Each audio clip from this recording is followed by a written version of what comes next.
ప్రొద్దుటూరు నియోజకవర్గంలో ఈ మధ్య కాలంలో ప్రొద్దుటూరు ఎమ్మెల్యే గారు మన ఊరికి కేటాయించిన సుమారుగా 25,000 వసతి గృహాలు ప్రజల కోసం ఇచ్చేటి ఉచిత గృహాలలో 1000 దాకా కంప్లీట్ చేసినట్లుగా ప్రచారం చేసుకున్నాడు. మేము గమనిస్తే కనీసం 5-10 కూడా కంప్లీట్ అయిన సందర్భం కనపడలేదు. మరి ఆయనకు నిజం మాట్లాడితే ఏదైనా శాపమేమో మాకైతే తెలియదు, కానీ 100 మాటలు మాట్లాడితే ప్రొద్దుటూరు ఎమ్మెల్యే 200 అబద్ధాలు కనిపిస్తున్నాయి. అందులో చాలా చక్కగా మాట్లాడతాడు, అబద్ధాలు కూడా. దేవుడు ఆయనకి ఇచ్చిన వరం అది. అదే సందర్భంలో ఈ నరేంద్ర మోడీ గారు కేంద్ర ప్రభుత్వం నుంచి ఆవాస్ యోజన అనే పథకం కింద ప్రొద్దుటూరుకి ఇచ్చిన 25,000 ఇళ్లలో ఒక్కొక్క ఇంటికి మొత్తం 1,80,000 రూపాయలు నిధులు రిలీజ్ చేసేసినారు. ఆ డబ్బులు కూడా రాష్ట్ర ప్రభుత్వం తీసుకుని ఇప్పటి వరకు వాటిని ఖర్చు పెట్టి పూర్తి చేసిన సందర్భం లేకపోయినా ఎమ్మెల్యే గారు ఆయా ప్రాంతాలకు వెళ్ళి, ఈ 3 ప్రాంతాలకు వెళ్ళి జగనన్న కాలనీలు తిరిగి మళ్ళా జగన్ వస్తేనే పూర్తి చేస్తామని చెప్పేసి మరోసారి ప్రజలను మభ్యపెట్టే ప్రయత్నం చేస్తాము. ఇలాంటి బ్లాక్మెయిల్ రాజకీయాలు దయచేసి ఎమ్మెల్యే గారు మీరు మానుకుంటే చాలా గౌరవంగా ఉంటుంది. ఇప్పటికే ప్రజలకందరికీ నీ గురించి వాస్తవాలు తెలిసిపోయినాయి. ఇంకా ప్రజలను మభ్యపెట్టే ప్రయత్నము, బ్లాక్మెయిల్ చేసే ప్రయత్నం చేస్తా ఉన్నాం.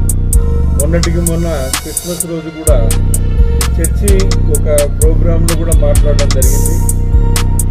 ఎక్కడే కానీ క్రైమ్కు చాలా దూరము వైసీపీ పార్టీ కానీ ఎమ్మెల్యే కానీ అని చెప్పుకున్నాడు. ప్రొద్దుటూరులో 2019 నుండి ఇప్పటి వరకు జరిగిన క్రైమ్స్లో మొత్తం అంతా వైసీపీదే బాధ్యత. వైసీపీ కార్యకర్తలు, నాయకులు కాకుండా వారు లేకుండా జరిగిన క్రైమ్లు ఏమున్నాయో ఒక్కసారి మీరు డేటా తీసుకొస్తే 5-6 పోలీస్ స్టేషన్లు ఉన్నాయి ఇక్కడ ప్రొద్దుటూరు నియోజకవర్గంలో. వాళ్ళను కూడా పిలిపించి బహిరంగ చర్చా వేదికకు భారతీయ జనతా పార్టీ ప్రొద్దుటూరు ఎమ్మెల్యేకి సవాల్ చేస్తా ఉన్నారు. అలాగే ఇతర పార్టీలు తటస్థులు కూడా రక్తమొడుస్తున్న గాయాలతో పోలీస్ స్టేషన్లకు వెళ్ళి వైసీపీ నాయకుల మీద, కార్యకర్తల మీద కంప్లైంట్ చేస్తే ఆ కంప్లైంట్ తీసుకోకపోగా తిరిగి వాళ్ళ మీదనే తప్పుడు కేసులు నమోదు చేసి భయభ్రాంతులకు గురి చేసి లోక్ అదాలతులో వాళ్ళని రాజీ చేసే పద్ధతిలోకి తీసుకొచ్చిన సందర్భాలు కోకొల్లలు ప్రొద్దుటూరు నియోజకవర్గంలో, కడప జిల్లాలో. ఇది బహుశా రాష్ట్ర వ్యాప్తంగా కూడా ఇలాంటి పరిస్థితి జరిగింది. ప్రజలందరూ అర్థం చేసుకున్నారు. ప్రజలందరికీ కూడా ఒక స్పృహ, అవగాహన వచ్చింది. వైసీపీ పరిస్థితి ఏమి, పరిపాలన విధి విధానాలు ఏ విధంగా ఉంటాయని చెప్పేసి.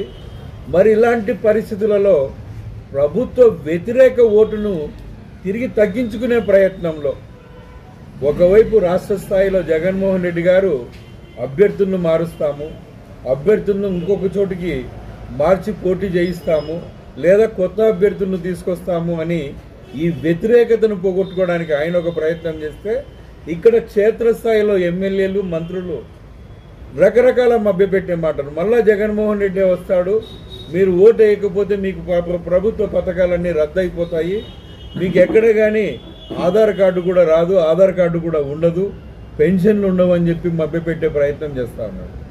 ప్రొద్దుటూరు నియోజకవర్గ పబ్లికే కాదు, యావత్తు ఆంధ్రప్రదేశ్ ప్రజలందరికీ కూడా భారతీయ జనతా పార్టీ తరఫున ఒక విజ్ఞప్తి.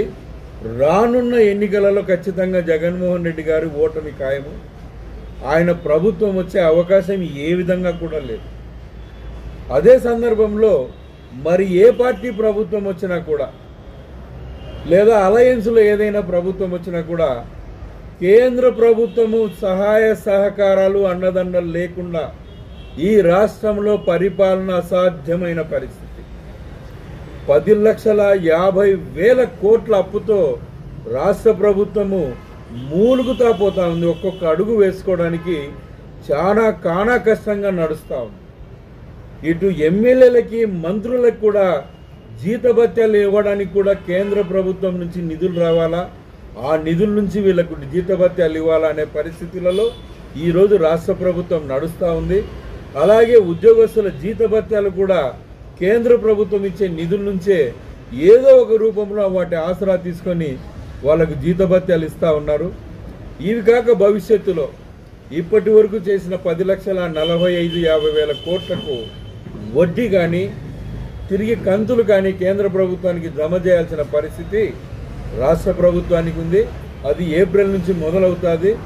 అలా రాష్ట్ర ప్రభుత్వానికి వచ్చిన ఆదాయంలో దాదాపుగా 80% ఆదాయము తిరిగి కేంద్ర ప్రభుత్వానికి కట్టాల్సిన పరిస్థితి ఉంది. బకాయిల కింద వంతుల వారి జమ కింద పోతాం. తిరిగి మళ్ళా ప్రభుత్వం నడవడానికి కేంద్రం నుంచి అప్పు తీసుకునే పరిస్థితి ఉంది. సో ఎట్టి పరిస్థితుల్లోనూ కూడా రాష్ట్ర ప్రభుత్వము అడుగు ముందుకు కదపాలంటే ఏ పార్టీ ప్రభుత్వం వచ్చినా కూడా కేంద్ర ప్రభుత్వ సహాయ సహకారాలు ఉన్నది ఎట్టి పరిస్థితుల్లో జరగదు. ఇలాంటి పరిస్థితులలో పరిపాలన తీసుకొచ్చి పెట్టిన దయనీయమైన పరిపాలన జగన్మోహన్ రెడ్డి గారిది. అలాగే ఆయనకు సంబంధించిన 150 మంది ఎమ్మెల్యేలది కూడా. ఈరోజు ప్రజలు అంటా ఉన్నారు ఇసుక దందా మిగతాటివన్నీ కూడా రోజు చెప్పే మాటలే ఇవన్నీ.